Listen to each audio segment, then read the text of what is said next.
Hello students, PC study point में एक बार फिर से आपका बहुत बहुत स्वागत है।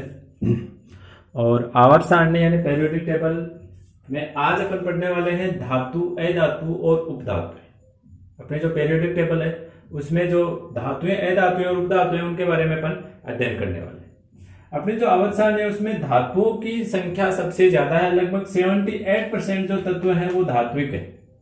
इसके अलावा उपधातुओं और धातुओं की संख्या, उपधातुओं और अधातुओं की संख्या बहुत ही कम है। अगर हम आवर्त सारणी में बाएं से दाएं जाते हैं तो अधात्विक गुणों में वृद्धि होती है।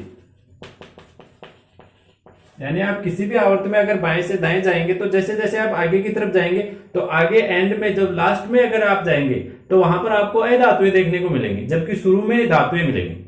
और अगर आप ऊपर से नीचे जाएंगे तो आपको धात्विक लक्षण ज्यादा मिलेंगे। यानी किसी भी वर्ग में अगर आप ऊपर से नीचे आएंगे तो जैसे जैसे नीचे आएंगे तो नीचे वाले तत्वों में धात्विक गुण ज्यादा होंगे।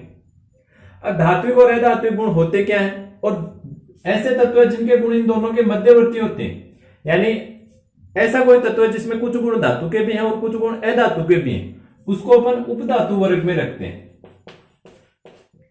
तो सबसे पहले बात अपन धातुओं की कर लेते हैं। धातुओं में कौन कौन से गुण पाए जाते हैं? ये मोस्टली आप नॉर्मली जानते हैं धातुओं में कौन कौन से गुण होते हैं। जैसे धातुएं कठोर होती हैं, तन्य होती हैं, आघातवर्ती होती हैं। इसके अलावा इनमें सोनोरस का गुण होता है।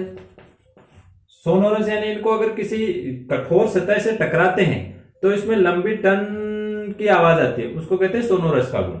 आघातवर्ती, तन्य, कठोर आप जानते हैं। तन्य यानी उनको खींच करके आप लंबे तार बना सकते हैं। आघातवर्ती यानी आप उसको पीट करके उनकी चादर बना सकते हैं। इनके गलनांक और क्वथनांक उच्च होते हैं, यानी इनको द्रवित करना या पिघलाना बहुत ज्यादा कठिन होता है, क्योंकि उच्च ताप पर यह द्रव्य अवस्था में प्राप्त होती है अपने को। इसके अलावा ये ताप और विद्युत की सुचालक होती हैं। ये गुण होते हैं धातुओं के। और अधातुओं के गुण बिल्कुल इनके अपोजिट होते हैं। धातुएं कठोर होती हैं, कमरे के ताप पर ठोस अवस्था में होती हैं सभी। अधात्विक होती हैं, ये कमरे के ताप पर ठोस, द्रव्य या गैस सभी अवस्थाओं में पाई जाती हैं। उनमें आघातवर्ती और तन्यता, सोनोरस ये गुण नहीं पाए जाते हैं। गलनांक, क्वथनांक उनके कम होते हैं। और ताप और विद्युत की भी अचालक होती है अधात्विक। और उपधातुओं में दोनों गुण होते हैं, मिक्सअप होते हैं। अब अपन पढ़ लेते हैं इनके अपवाद, क्योंकि अपवाद ही सबसे इंपॉर्टेंट टॉपिक होता है। जहां पर अपवाद आता है वहां पर क्वेश्चन बनता है। देखिए धातुओं में, अधातुओं में अपवाद कौन कौन से हैं? मरकरी एक धातुओं का अपवाद है। सभी धातुएं आप जानते हो कमरे के ताप पर ठोस अवस्था में होते हैं, लेकिन मरकरी एक ऐसी धातु है जो कमरे के ताप पर द्रव अवस्था में पाई जाती है। पहला। दूसरा अपवाद सीजियम। अभी अपन ने देखा कि सभी धातुएं कमरे के ताप पर ठोस अवस्था में होती हैं, इनके गलनांक और क्वथनांक ये भी अधिक होते हैं। लेकिन सीजियम और सीजियम के साथ साथ एक गैलियम, दो धातुएं होंगी, इनके गलनांक और क्वथनांक कम होते हैं। गलनांक इनके बहुत ही कम होते हैं। सीजियम का गलनांक होता है 302 केल्विन।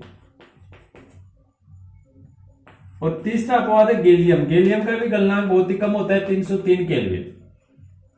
तो ये है कुछ धातुओं में अपवाद, मरकरी, सीजियम और गैलियम। मरकरी द्रव अवस्था में होती है जबकि इन दो के गलनांक कम होते हैं। अधातुओं में भी कुछ अपवाद होते हैं, जैसे बोरोन और कार्बन। इनके गलनांक और क्वथनांक बहुत ही उच्च होते हैं और कमरे के ताप पर ठोस अवस्था में, ठोस बल्कि मजबूत कठोर ठोस अवस्था में ये पाए जाते हैं। तो ये धातुओं के और अधातुओं के कुछ अपवाद हैं।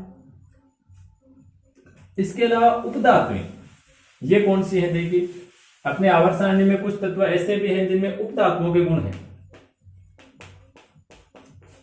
धातुओं के एग्जाम्पल तो आप खूब बता सकते हैं, जैसे sodium, potassium, calcium, magnesium, aluminium, copper, zinc, chromium, gold, platinum, silver. बहुत सारे धातुओं के गुण बता सकते हैं आप।